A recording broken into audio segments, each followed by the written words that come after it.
Richard Moran was lying right where you're sitting when his heart stopped. Not in a hospital, not in an ambulance, not surrounded by doctors trying to save him. He was in his bed. Same bed he'd slept in for 31 years.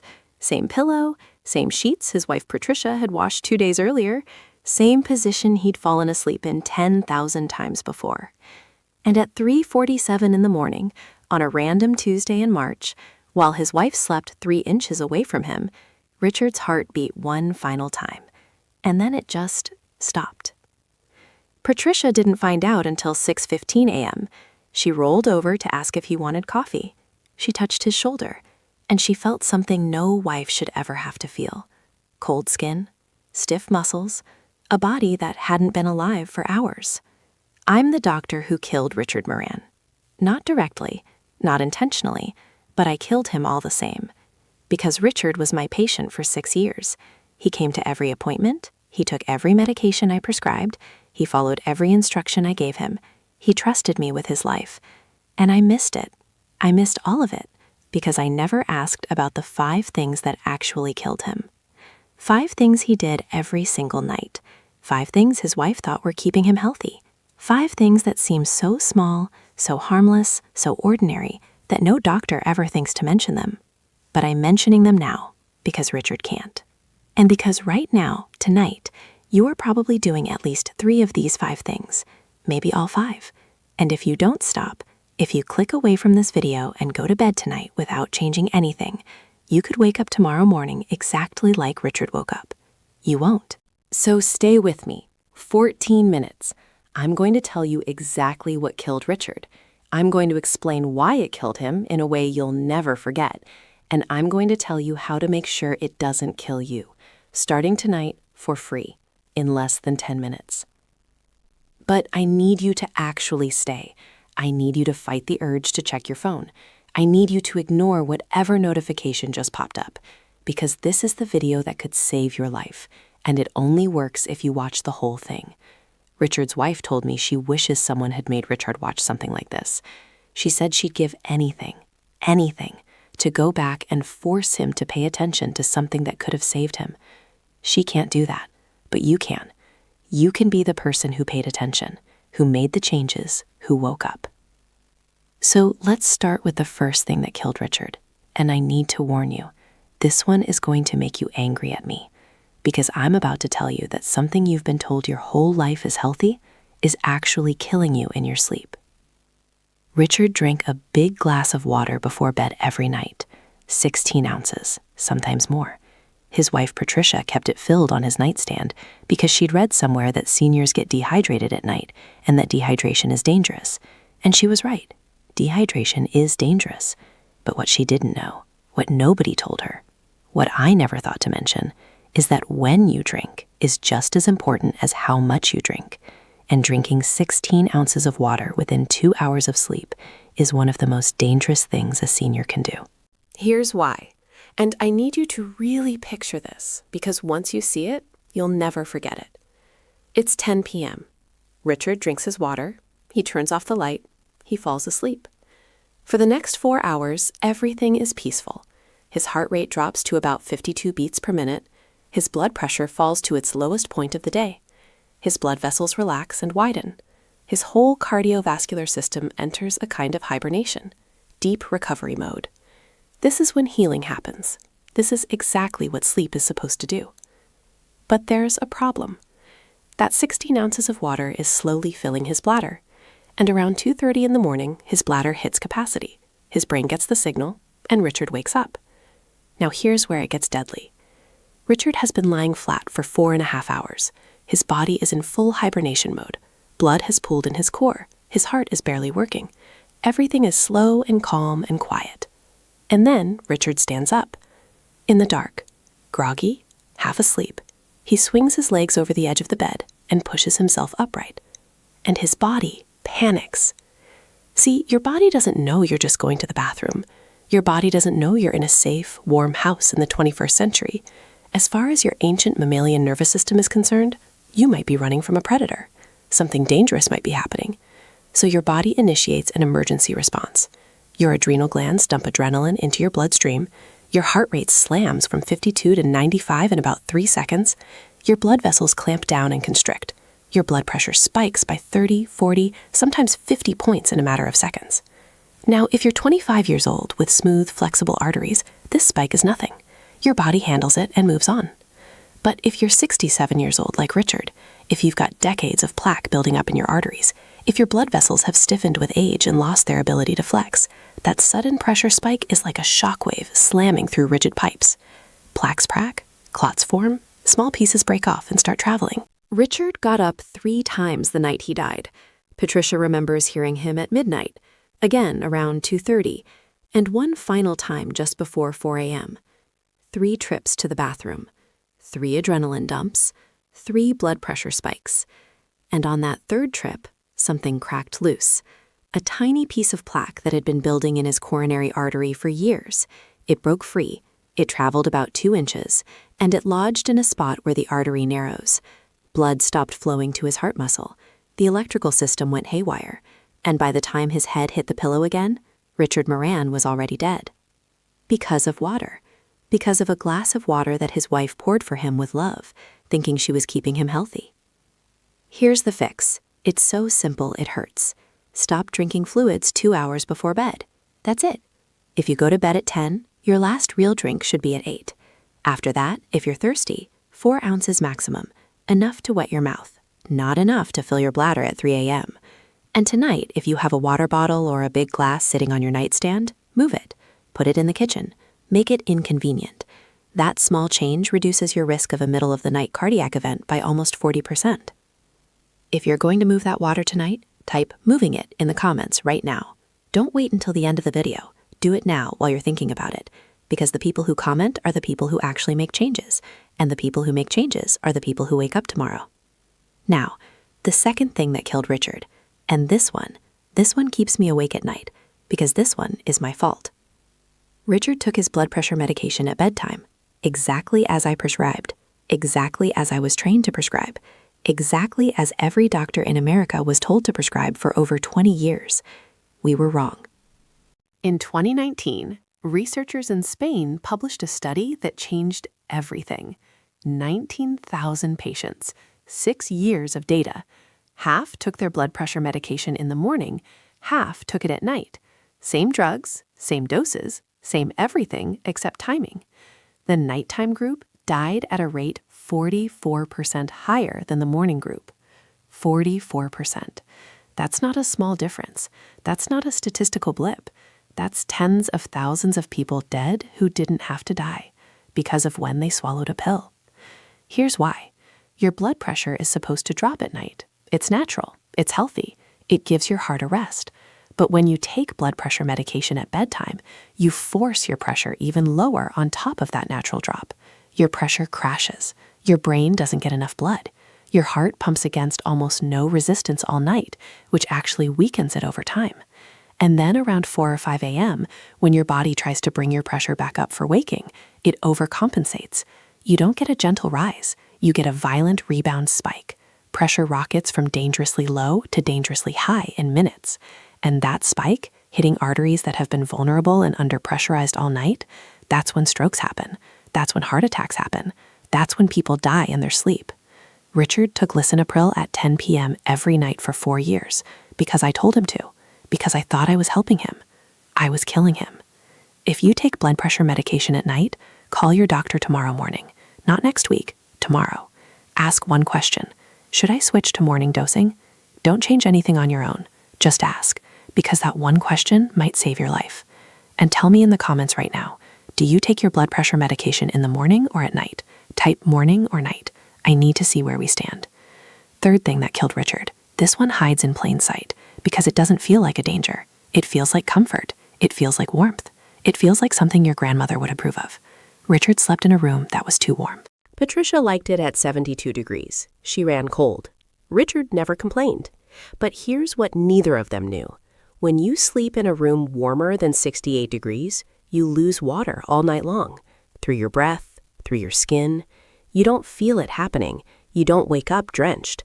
But over 7 or 8 hours, you can lose 16 ounces of fluid, a full water bottle, gone, while you slept.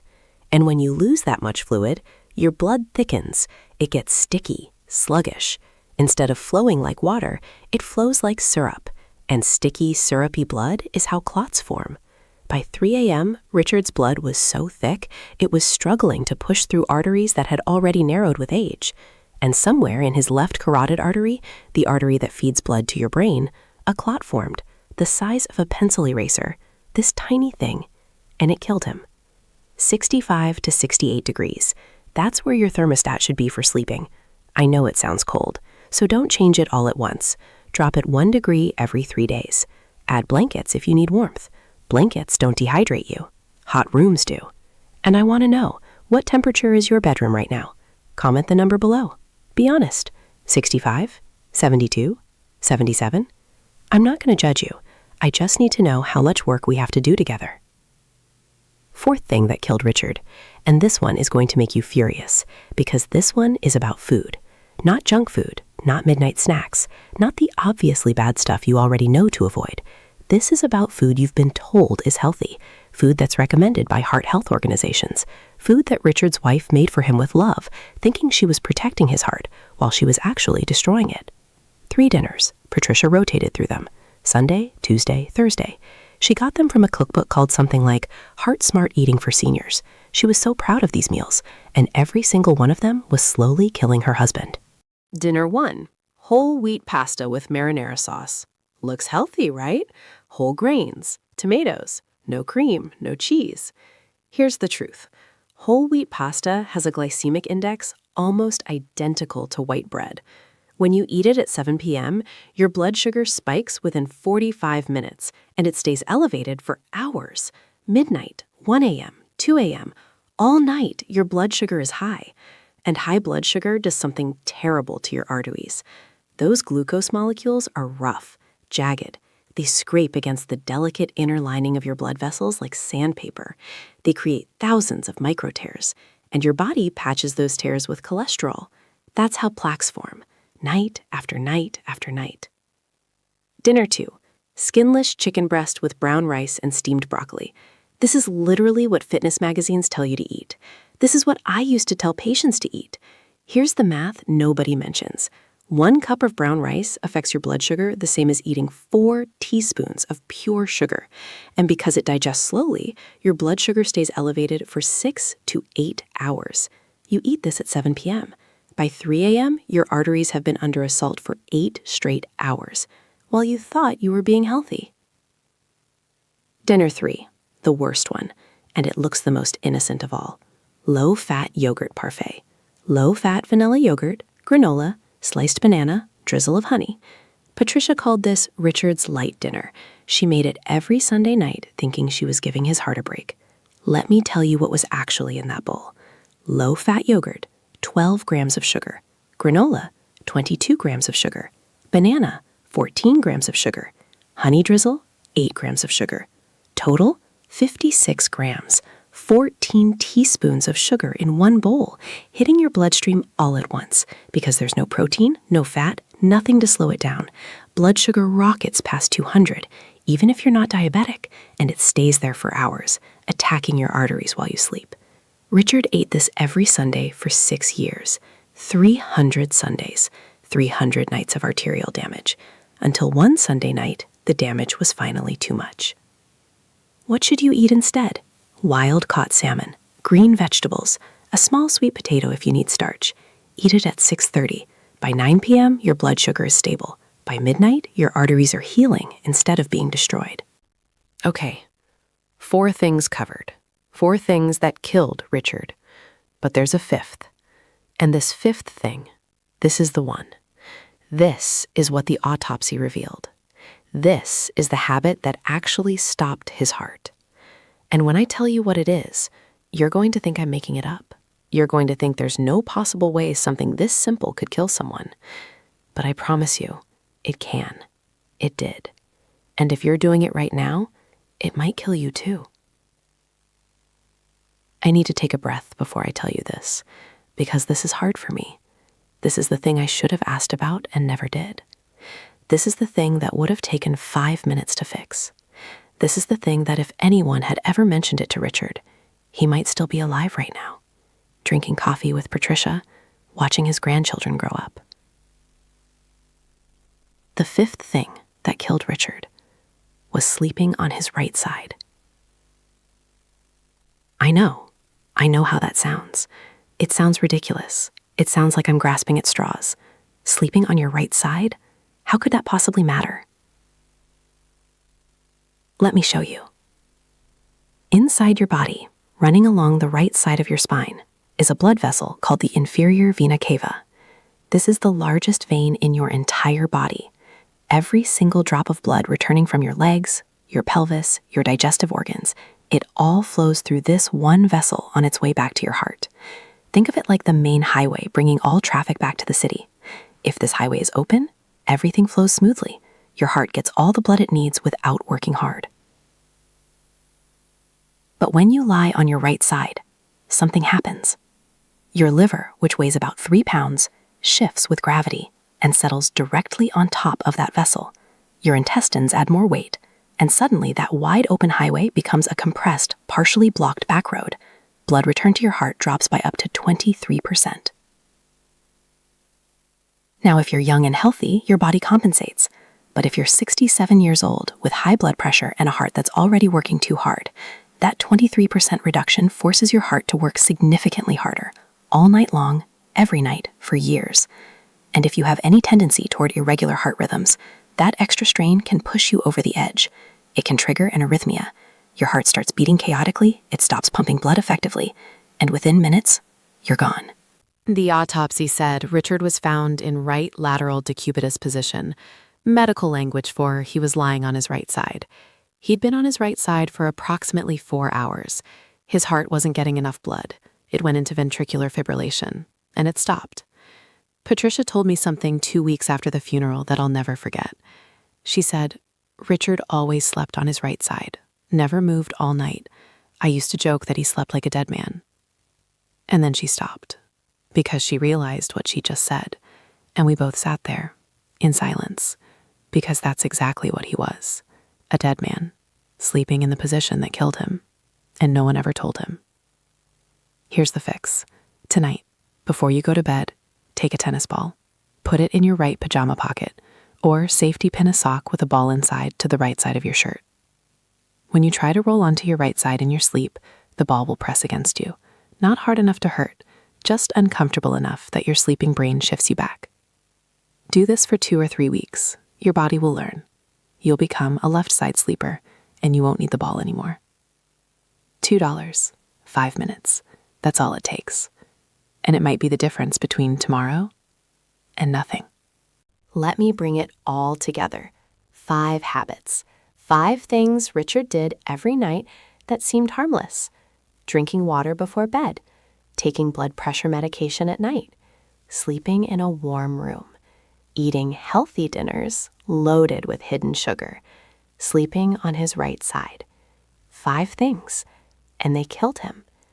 If you're doing even one of these tonight, fix it. Don't wait. Don't say you'll get to it tomorrow. Richard said that, and tomorrow never came. Now, if you made it to the end of this video, I need you to do something for me. Go to the comments right now and type 2 words, left side. That's it, just left side. This tells me you watched the whole thing, but more importantly, it's a promise, a commitment. When you type those words, you're saying, tonight, I'm going to sleep on my left side. Tonight, I'm going to protect my heart. Tonight, I'm going to wake up tomorrow. Type it now, before you forget, before you click away, before life gets in the way. Left side. And then watch the video that's appearing on your screen right now, because there are 4 warning signs that happen during the day that most seniors ignore. Warning signs that mean a heart attack could be days away. Richard had 3 of them in the week before he died. He brushed them off. I never asked, and now it's too late. But it's not too late for you. Click, watch, and share this video with everyone you love who's over 60, because they need to know what you know now, before they become the next Richard. Sleep safe tonight.